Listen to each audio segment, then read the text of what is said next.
નમસ્કાર, સીધો સંવાદ સાથે હું છું લખમા। અયોધ્યામાં રામ મંદિરની પ્રાણ પ્રતિષ્ઠા મહોત્સવ બાદ આજે ભાજપે લોકસભા ચૂંટણીનું રણસીંગું ફૂંક્યું છે। ગુજરાત પ્રદેશ ભાજપ લોકસભા ચૂંટણીના કાર્યમાં સક્રિય થઈ છે અને લોકસભામાં જંગી જીત મેળવવા માટે કાર્યકરોને હાકલ કરી છે। રાજકોટ સહિત ગુજરાતની તમામ 26 જેટલી બેઠકોમાં મધ્યસ્થ ચૂંટણી કાર્યાલયો શરૂ કરવામાં આવી ચૂક્યા છે।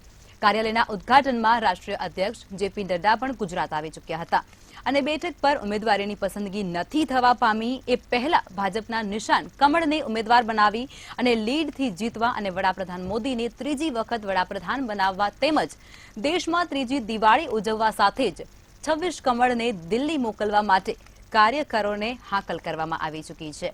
ત્યારે વજુભાઈ વાળાએ તો એવું પણ કહ્યું છે કે પાર્ટીનું સાચું બળ કાર્યકર્તા હોય છે અને ગુજરાત વિધાનસભામાં 1માંથી 156 સુધી પહોંચી ગયા છીએ અને હજુ વિપક્ષની વિકેટો પડવાની છે અને કોંગ્રેસના મૂળિયા ઉખેડી નાખશું તેવું પણ કહ્યું છે।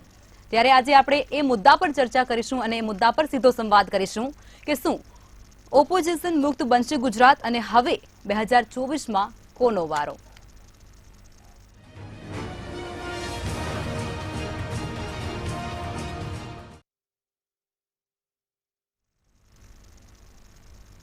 તો ચર્ચાની શરૂઆત કરીશું। ચર્ચામાં ભારતીય જનતા પાર્ટીમાંથી નિલેશભાઈ સોલંકી જોડાઈ ચૂક્યા છે, કોંગ્રેસમાંથી પરાગભાઈ પંચાલ જોડાઈ ચૂક્યા છે,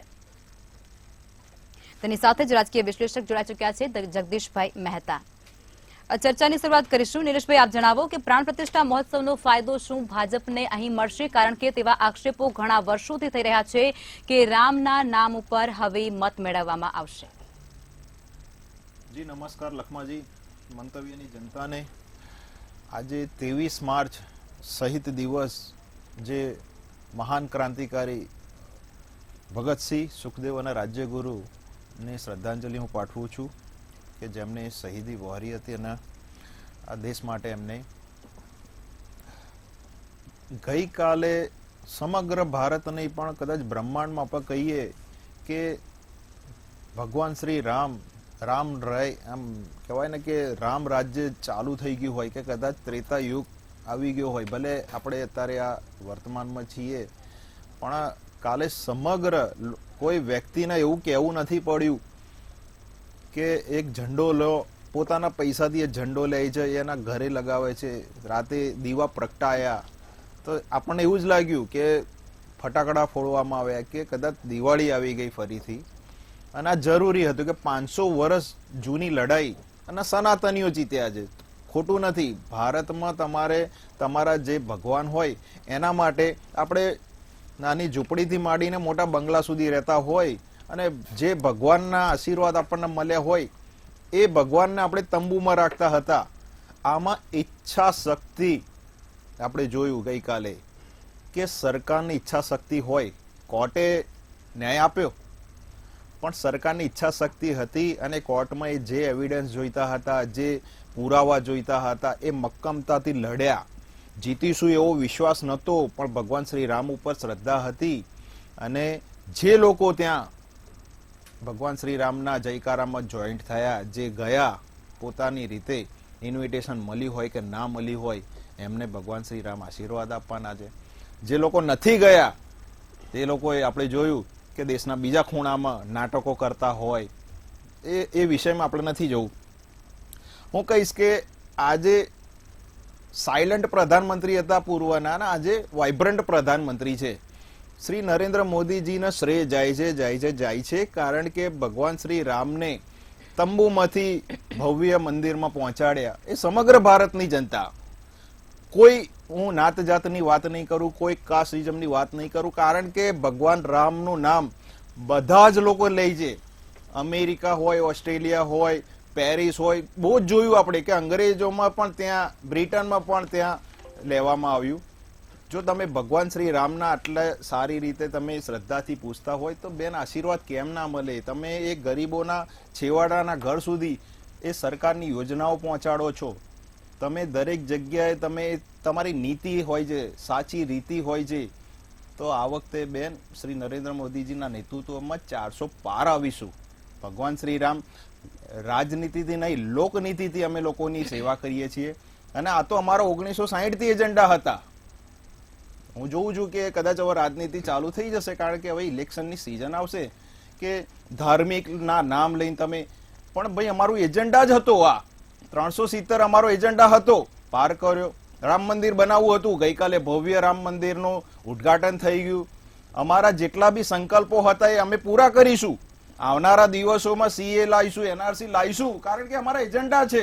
અને અમે તો ડંકે કે ચોટ ઉપર કહી રહ્યા છીએ કે અમે જે લાવવાના હતા, અમારા જે એજન્ડા હતા, અમે પૂરા કરીશું. તકલીફ તમારામાં છે કે સૌથી મોટી પાર્ટીના આજે ભાગલા જોડો, ભાગલા પાડો, આ તે કેટલી બધી ખબર નથી કઈ યાત્રા પર નીકળ્યા છે શ્રી રાહુલ ગાંધીજી, પણ ભગવાન પણ એમના આશીર્વાદ આપે. પણ હું આપને કહીશ કે ભારતની સમગ્ર જનતા 2024માં 400 પાર આપશે. અને આજે આપણે જોયું કે એક સાથે 26 લોકસભાનું રેડ કાર્પેટ બોમ્બિંગ કહેવાય કે એક સાથે ઉદ્ઘાટન થયું. અને ઉમેદવાર હજી આવ્યા નથી, પણ લોકોના જે ઉમેદવાર મળશે કમળ, અને 5 લાખ વોટથી લીડથી જીતીને એક કમળ 26 દિલ્હી મોકલીશું.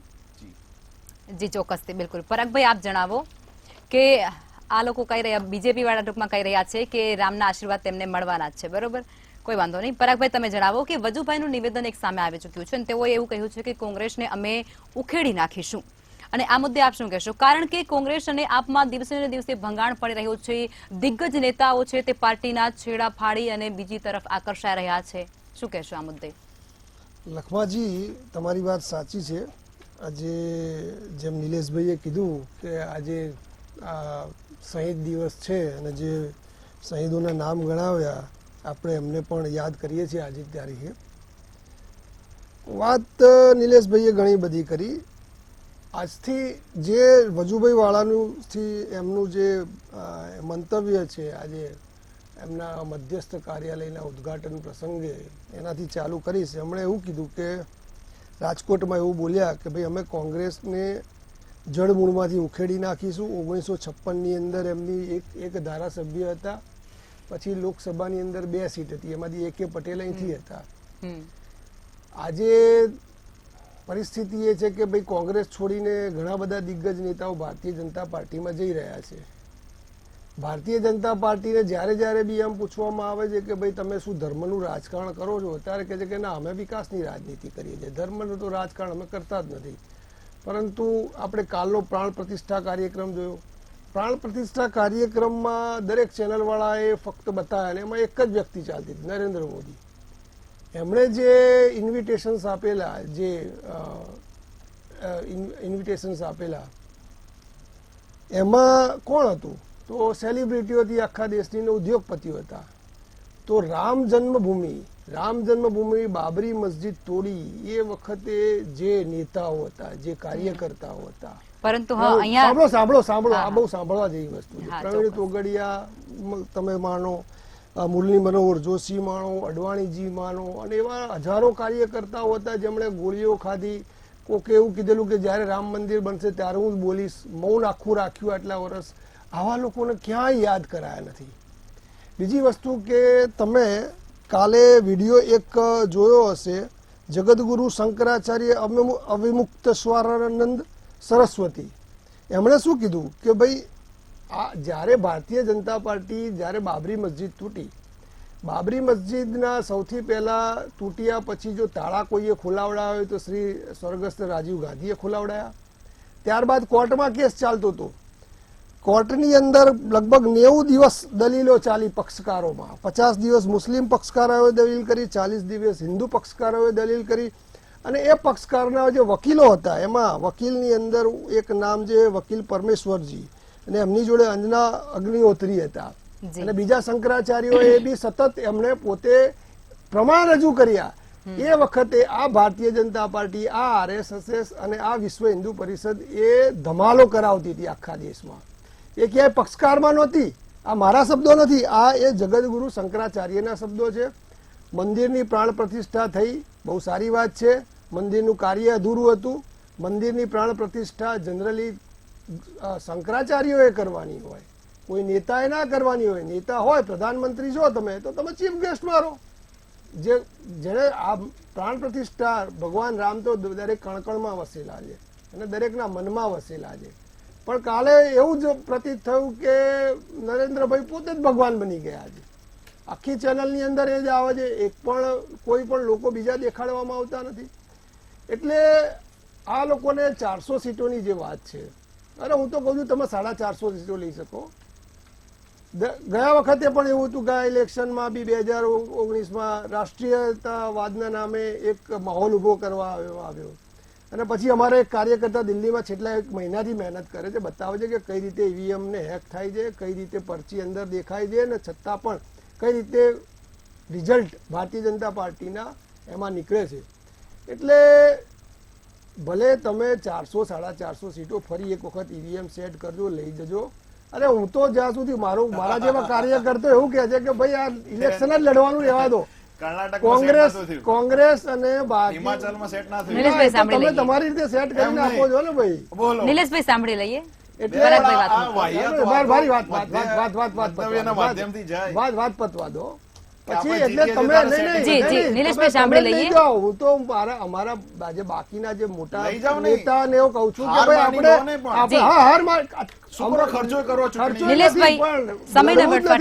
450 સીટો તમને આપી, તમે તારે રાજ કરો બાકીના 5 વર્ષ. એટલે પ્રજાને ખ્યાલ આવશે કે શું છે, એટલે પ્રજા રોડ ઉપર આવશે. કારણ કે બાકીના કોઈ મુદ્દા નિલેશભાઈ પહેલા સાંભળી લઈએ એમની વાત અને પછી તમે નોંધ કરી લેજો. કારણ કે જે પણ મુદ્દા છે આજે લોકોમાં બેરોજગારી છે, બેકારી છે, ભાવ વધારો છે, દેશ ઉપર 256 લાખ કરોડનું દેવું છે અને ઘણા અનેક આર્થિક પ્રશ્નો અને સામાજિક પ્રશ્નો હોવા છતાં બી જો તમને બધી જગ્યાએ વોટ મળતા હોય, અને અમે પોતે બી રિયલાઇઝ કર્યું છે કે જે અમારા પોતાના વોટર્સ હોય ત્યાં બી ખાલી 10 વોટ નીકળતા હોય. અમારા જેવા કાર્યકર્તા અનેક વખત ઉપર રજૂઆત કરી છે અને હવે તો અનેકો વિડીયો ને ટેકનોલોજી ખુદ જાપાનની કંપની જોડે પેલા સ્વામી આમના ભારતીય જનતા પાર્ટી જે ચીફ બને છે એમણે કીધું છે કે ના ભાઈ આમાં મેન્યુપ્યુલેશન શક્ય છે. એટલે આ જ રીતે ઇલેક્શન કરવાનું હોય તો અનડિક્લેર ડિક્ટેટરશીપ છે, તો ભાઈ ડિક્લેર જ કરી દો ને કે ભાઈ હવે તમે સરમુખ હથિયાર છો, તો આ બધું બંધ જ કરી દઈએ કાલથી. ઇલેક્શન હારવું છે, ઇલેક્શન કમિશન માં જવું નથી, કોર્ટમાં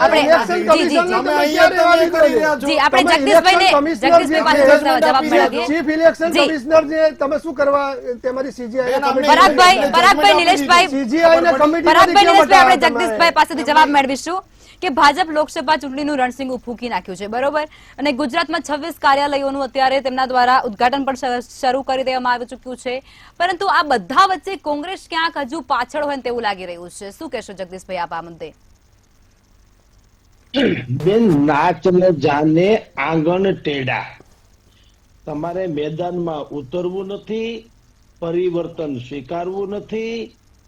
સામેવાળા શત્રુ તમે ગણો છો, ખરેખર તો હરીફ હોવા જોઈએ. ભારતીય લોકતંત્રમાં કોઈ શત્રુ ન હોય પણ હરીફ છે તો ભારતીય જનતા પાર્ટી શાસક પક્ષમાં હોવા છતાં જેટલી મહેનત કરે છે, માઇક્રો પ્લાનિંગ કરે છે, એના કાર્યકર્તાઓને 24 કલાક 25/7 એ ચૂંટણી લક્ષી રાખે છે.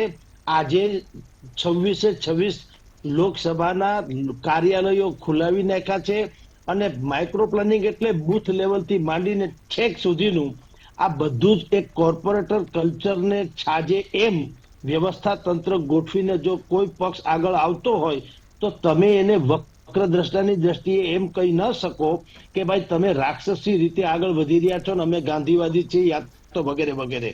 કોંગ્રેસે પરિવર્તન ન સ્વીકાર્યું એનું આ પરિણામ છે. રામ રાજ્ય તો પછીની વાત છે ને રામલલ્લાની આરતીની અત્યારે ભાઈ કોંગ્રેસના પ્રવક્તા શ્રી જે શંકરાચાર્યજીની દુહાઈ દઈ રહ્યા છે, ખરેખર તો એને પણ એક વસ્તુ યાદ રાખવી જોઈએ. જે પક્ષને પ્રભુ શ્રી રામ એ કાલ્પનિક કથા લાગતી હોય એને શંકરાચાર્યની દુહાઈ દેવાનો પેલા તો અધિકાર જ નથી.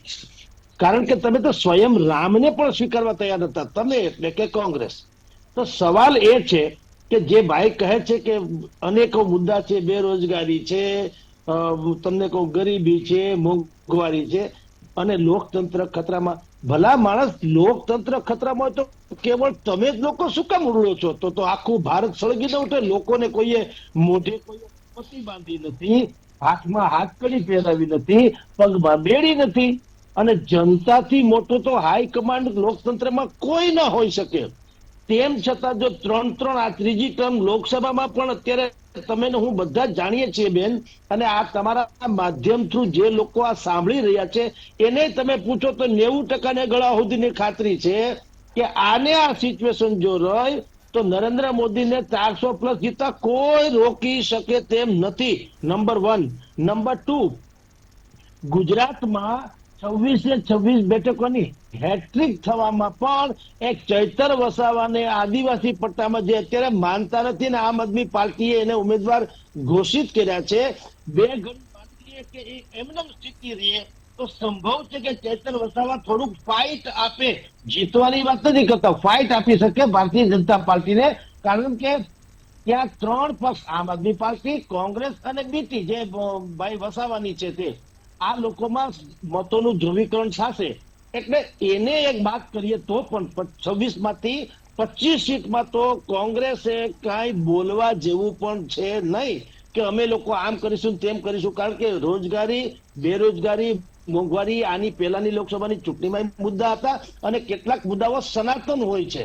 એ કોંગ્રેસની જ્યાં સરકાર છે ત્યાં 0 ટોલરન્સ છે, એક પણ બેરોજગાર નથી મળતો એવી વાત છે નહીં. ત્યાં મોંઘવારી એટલી બધી થઈ ગઈ કે લોકો એમ કહેવા માંડ્યા હોય તો હો ભાઈ બહુ પૈસા થઈ ગયા છે, હવે કઈક સરકાર મોંઘવારી કરે તો સારું, આવું વાતાવરણ છે નહીં. એટલે જેના હું તમને કહું કે મોઢું ગંધાય ને એને કોઈની સાથે વાત ન કરવી જોઈએ. જે વાત તમે કરી ગળાને, પ્રજાને ગળે ઉતરવી જોઈએ. એક એવું વિઝન ડોક્યુમેન્ટ તમારે સમાજ, પ્રજા સમક્ષ લઈ જવું પડે. અમે એમ નથી કહેતા કે ભારતીય જનતા પાર્ટી સર્વોપરી છે અથવા તો સર્વ અવતારી છે નરેન્દ્ર મોદી, એવી વાત નથી. પરંતુ તમારે કોઈની લીટી જો ટૂંકી કરવી હોય તો તમારી લીટી લાંબી કરવી પડે. કોંગ્રેસમાં સ્થિતિ એવી છે કે જેટલા હવે બચ્યા કુચ્યા છે સંસદ સભ્યો, એ પણ એક વૈકલ્પિક વ્યવસ્થાની રાહ જોઈને, સારી તકની રાહ જોઈને બેઠા છે. કારણ એને ખબર છે કે કટાઈ જવા કરતા ઘસાઈ જવું વધુ સારું છે.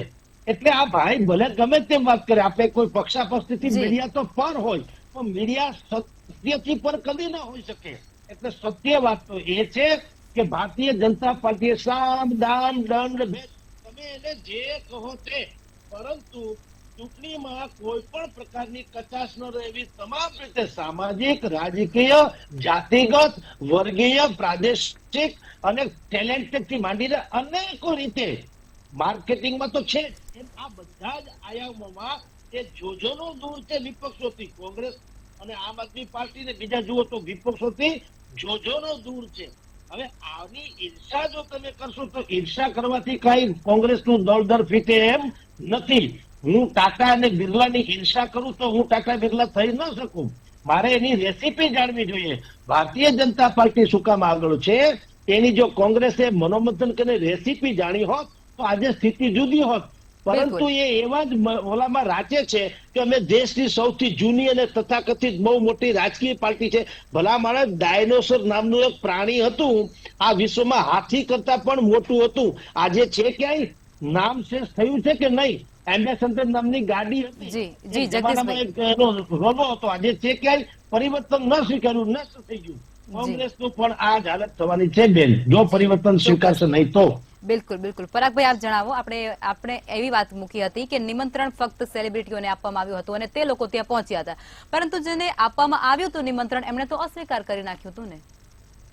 હા, પણ એનું કારણ હતું લખમાજી કે જે રીતે આ પ્રાણ પ્રતિષ્ઠા કરી, પોતે તમને ખબર છે કે આજે પોતે પરણિત હોવા છતાં એમના પત્ની જોડે નથી, તો ભગવાન રામને તો કીધેલું એક સાધુ મહારાજે. આ વાત ઉપર હું રોકવા માંગીશ, કારણ કે જે વ્યક્તિ જે હોય નહીં રાજકારણમાં એનો ઉદ્દેશ લાવો, એના વિશે વાત કરવી, કોંગ્રેસ ખરેખર અરે જોડે રાખવાની વાત છે ને. એમાં રાજકારણમાં હોય તો જ પ્રાણ પ્રતિષ્ઠામાં હોય ખરેખર દુખે છે પેટ, બતાવે છે માથું. અચ્છા ચલો એ વાતને છોડો, પણ આખી ઇવેન્ટને પોલિટિસાઇઝ કરવાની હતી અને આના માટે જ પહેલેથી કોંગ્રેસનો વિરોધ હતો. એમણે એ પત્યા પછી પાછું ભાષણ આપે છે, ભાઈ તમે પ્રાણ પ્રતિષ્ઠા કરી, તમે પોતે જ ભગવાન રામની જગ્યા લઈ લીધી, શંકરાચાર્ય જોડે ના કરાવડાયું, બીજા જોડે ના કરાવડાયું. આજે તો છતાં પણ તમારે ભાષણ પછી આપવાની ક્યાં બધાને બેસાડીને જરૂર હતી? એ ભાષણ આખે બધા ચેનલોમાં જાય, એમાં બી પાછું એવું કહેવામાં આવે કે હવે પછી. એટલે વિરોધ ત્યાં હતો. બાકી કોંગ્રેસ પાર્ટીને કોઈ રામ પેલા હમણાં આપણા સાહેબે જગદીશભાઈ મહેતા એવું કીધું કે અમે ક્યાંય એમનું અસ્તિત્વ સ્વીકારવા તૈયાર નહોતા, ક્યારે અમે એવું નથી સ્વીકાર્યું કે રામનું અસ્તિત્વ નથી ભાઈ. ચોક્કસથી, બિલકુલ. નિલેશભાઈ, આપ જણાવો કે મુખ્યમંત્રીએ જેપી નડ્ડાને 5 લાખથી પણ વધારે લીડથી જીતવાનો એક લક્ષ્યાંક આપી દીધો છે. શું લાગે છે, વારો આવી જશે? બેન, અમારા જે કામો છે, આપે જોયું કે ગઈકાલે જે થયું એ વૈશ્વિક રીતે સનાતનીઓ કે જેટલા બી બધા લોકોએ, કદાચ હું માનું ત્યાં સુધી ઘણા લોકોએ, બીજા ધર્મના લોકોએ બી ભગવાન શ્રી રામની જયકાર કરી. એમાં ખોટું પણ નથી. આપણે બધા જ ધર્મોના માનીએ છીએ, બધા તહેવારો ઉજવીએ છીએ, તો કેમ નહીં? એના તો ભારતના સમગ્ર ભગવાન શ્રી રામ બધા પૂછતા હોય. આજે જે આપણો ટોપિક છે કે ભાઈ વજુભાઈ વાળા, તો બહુ જોવા જેવી વસ્તુ છે કે ડેપ્થમાં જવા જેવી વસ્તુ છે કે વજુભાઈ વાળાજી સિનિયર નેતા કે જે રાજ્ય કદાચ કાઉન્સિલર, મને એટલો યાદ નથી કે કોર્પોરેટર હશે, પણ કદાચ ધારાસભ્ય, અધ્યક્ષ, રાજ્યપાલ, કદાચ એવું કોઈ પદ બાકી નહીં હોય કે એમને સેવા નથી આપી પાર્ટીમાં. છતાંય આજે ઉદ્ઘાટનના સમયે એઝ એ સામાન્ય કાર્યકર્તા કે એ જાય છે અને એ જયકારો બોલાવે છે, ભાઈ કે આજે પણ એમનું જે મનોમંથન છે, જે સેવાનું માધ્યમ છે, કે ભાઈ આજે પણ એ સ્ટેજ ઉપર જાય છે અને કાર્યકર્તાઓને જુસ્સો અપાવે છે. આ જ ભારતીય જનતા પાર્ટીની કેડર બેઝ પાર્ટી છે, ને આ જ છે કે નાનામાં નાના બૂથ સમિતિના પેજ પ્રમુખથી માંડીને પ્રધાનમંત્રી સુધી, અધ્યક્ષ સુધી નડ્ડાજી પોતે આવ્યા હતા અને 26 લોકસભાના કાર્યાલયનું ઉદઘાટન થયું. તો બેન, અમારા માટે આ જ જુસ્સો છે. અમે કોઈ પણ જાતના શંકરાચાર્યજીના નિવેદનમાં કોટ નથી કરતા, અમે કોઈ જાતના કોઈ બહાના નથી કરતા. તમારે સોમનાથ મંદિરનું ઉદ્ઘાટન કરવાનું હતું, ત્યારે તમને કોઈ નિવેદન ના આવ્યું, ત્યારે તમને કોઈ મીડિયા ના નડ્યું, ત્યારે રાજેન્દ્ર પ્રસાદજીને રોકવામાં આવ્યા હતા. બેન, આ નહેરુજીએ રોક્યા હતા કે નહીં જવાનું, પણ રાષ્ટ્રપતિજી એવા મજબૂત હતા, ત્યારે એમને એ ઇતિહાસ એમના નથી આવતું. લોકશાહીની વાત કરે છે બેન. 18 મહિના સુધી જ્યાં જુઓ ત્યાં તમે નથી માનતા, જેલમાં પૂરી દેતા હતા. તમે તો કોર્ટ, મીડિયા, એ વખતેનું આકાશવાણી, તમારી ઈચ્છા થાય તો હેડલાઈન થતી હતી, નહીં તો ના થવા દે. અત્યારે તમે એ કરો છો. તમે અત્યારે શું કરો છો? તમે મીડિયા, તો તમને કહું, કોર્ટ બધું કબજે તો કરી લીધું તો છે. 11 પ્રવક્તાને કેમ તમે કોર્ટ કર્યા? 11 પ્રવક્તાના તમે બ્લેકલિસ્ટ કર્યા. આંગળી અમારી તરફ ચીંધો છો તો 4 આંગળી રાહુલ ગાંધીજીની જયકારો ના કરે. રાહુલ ગાંધી, પરાગભાઈ પહેલા નિલેશભાઈનો જવાબ સાંભળી લઈએ. તમારા મુખ્યમંત્રી પરાગભાઈ, એક મિનિટ બેન, પરાગભાઈ, નિલેશભાઈનો જવાબ સાંભળી લઈએ. હું આપને કહું કે જ્યારે તમને ઇન્વિટેશન આપે છે, પહેલા કે ઇન્વિટેશન નથી મળતું. આ તો એવું છે કે છોકરો પહેરાવાનો હોય, પરાગભાઈ સાંભળી લઈએ. બીજી વસ્તુ આપને કહું, પરાગભાઈ એક જ મિનિટ, પરાગભાઈ સાંભળી લઈએ. કરેક્શન કરું તમારા બધા જ પ્રશ્નના. પહેલા એવું હતું કે ઇન્વિટેશન નથી, ઇન્વિટેશન આપવામાં આવ્યું, એ ઉદ્ધવ ઠાકરે કીધેલું, અમે નથી કીધું કોંગ્રેસ. અરે તમને તમારા જ શબ્દો આપો. બતાવો ને. રાષ્ટ્રીય યુવા મોરચાના પ્રવક્તા કોંગ્રેસના રત્નેશ મિશ્રાએ રાજીનામું આપ્યું કે જે પાર્ટી રામથી દૂર હોય એ પાર્ટીને રાજીનામું આપ્યું. કોંગ્રેસના સલાહકાર પ્રમુખ ટૂંકમાં જણાવજો. કહ્યું કે રામ નામ તમારે લેવું જોઈએ, ઇન્વિટેશન ઠુકરાવાય નહીં. એ આહત છે, એ સલાહકાર છે. હું આપને કહું કે વિક્રમાદિત્ય મંત્રી, કેબિનેટ મંત્રી હિમાચલના, એમને કહ્યું કે હું જઈશ ભગવાન શ્રી રામના ત્યાં, ઇન્વિટેશન ની જરૂર નથી. તો બેન, અમને જ કેમ પેટમાં દુખે છે? ગાંધી પરિવારને કેમ પેટમાં દુખે છે? બીજી વસ્તુ આપને કહું,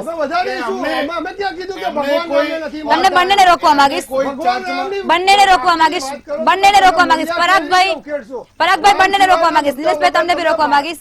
જગદીશભાઈ, આપ જણાવો કે ભાજપ હજુ કોઈ ઉમેદવારની જાહેરાત નથી કરી. ફક્ત જેવી રીતે પૂર્વ ચૂંટણીઓમાં થઈ ચૂક્યું છે કે વડાપ્રધાનના ફેસ ઉપર ચૂંટણી લડાતી હોય છે, તે વખતે આ વખતે પણ કમળના નિશાનને રાખી અને ચૂંટણીની પ્રક્રિયા અત્યારથી શરૂ કરી દેવામાં આવી તૈયારી. શું કહેશો? જે પરિસ્થિતિ છે આજની તારીખે, ચલો પરાગભાઈ સાંભળી લઈએ, તમને સમય આપીશ બોલવાનું. જગદીશભાઈ, આપ જણાવો. બેન, અત્યારે એવું છે કે ભારતીય જનતા પાર્ટીના 10 આંગળા ઘીમાં છે. એ ધારે એમ થાય છે વન સાઇડેડ ગેમ છે. નરેન્દ્ર મોદી સૌથી મોટી નેમ છે. એટલે ભારતીય જનતા પાર્ટીનું ગુજરાતમાં નહીં, સમૂચા દેશમાં કોઈ વિકલ્પ નથી. એટલે એ બોલે છો નિહાલ, સત શ્રી અકાલ, આવું થવાનું છે અત્યારે. એટલે આપણે જે ભારતીય જનતા પાર્ટીના પ્રવક્તા, ખેર ભારતીય જનતા પાર્ટીની પ્રશંસા કરી સારી વાત છે, પણ સેવા નામનો શબ્દ અને શિસ્તબદ્ધ ને કેન્દ્રબદ્ધ એવું નથી, પણ વિકલ્પ નથી. અને ભારતીય જનતા પાર્ટીમાં નરેન્દ્ર મોદીના ચહેરા સિવાય કોઈને પ્રજામાં કોઈ એક્સેપ્ટેબલ નથી, વધુ કરીને કહું છું. એટલે બધા જ લોકો આપણી ભાષામાં કહીએ તો ગાય જેવા છે, બધું સ્વીકારી લીધું કે તમે જે કરો તે અમને મંજૂર છે. આ એક વાત. રહી વાત બીજી, કોંગ્રેસના મિત્ર જેમ કે છે કે ભાઈ આ નરેન્દ્ર મોદીજીએ જે ઉદઘાટન કર્યું સાથે પત્ની લતા વગેરે, ભાઈ સાહેબ તમારે તો એક તો આ ધાર્મિક બાબતમાં ન જાણતા હોય તો તમે પડોશમાં અમસ્તા, તમને હિન્દુ સંસ્કૃતિની અમસ્તા નોલેજ નથી, યા તો તમને એ ગમતું નથી. જ્યારે રામ સેતુનું નિર્માણ કર્યું પ્રભુ શ્રી રામે સ્વયમે, અને ત્યારે પૂજન વિધિ કરાવવા રાવણે ગોર બાપા મોકલ્યા હતા, અને રામની સાથે ત્યારે સીતાજી તો હતા નહીં, સીતાજી તો રાવણને ત્યાં લંકામાં હતા. તો સ્વયં રામે એકલાએ શિવલિંગને, જે આજે દ્વાદશ જ્યોતિર્લિંગમાં શ્રેષ્ઠ શિવલિંગ કહેવાય છે, આ તો પુનઃ પ્રાણ પ્રતિષ્ઠા જેવી વાત હતી. ઓલું તો મૂળ તત્વ શિવના સર્જન કરવું અને એમાં પ્રાણ પૂરવા એવી વાત હતી. એટલે ખેર આવી બધી બાબતો તમને છાજે નહીં. તો વાતની એક વાત છે કે તમારે જેમ તુલસીદાસજીએ રામાયણમાં કીધું છે, જો તમે ક્યાંક વાંચ્યું હોય તો, કે જિનકે કપટ દંભ નહીં માયા, તિનકે હૃદય બસહુ રઘુરાયા. તમારા દિલમાં ને પેટમાં કઈ કાતી કે પાપ ન રાખો તો તમને આ બધું સમજાય. અને એ રાજકીય બાબતમાં રાખીએ, આપણે ધાર્મિક બાબત દૂર રાખીએ તો પણ પરિવર્તન સંસાર કા નિયમ હે. અને આની પહેલાની ચૂંટણીમાં ગુજરાતમાં પણ કોંગ્રેસનો એક મુદ્રાલેખ, જેમ ભારતીય અરે નરેન્દ્ર મોદી કહેતા ને અચ્છે દિન આને વાલે હે, એમ આ લોકોનું કોંગ્રેસનું શું હતું કે પરિવર્તન, એનો પરિવર્તન આ રહે ને કોંગ્રેસ લા રહા હે. તો પરિવર્તન તમે સ્વીકારતા તો છો નહીં.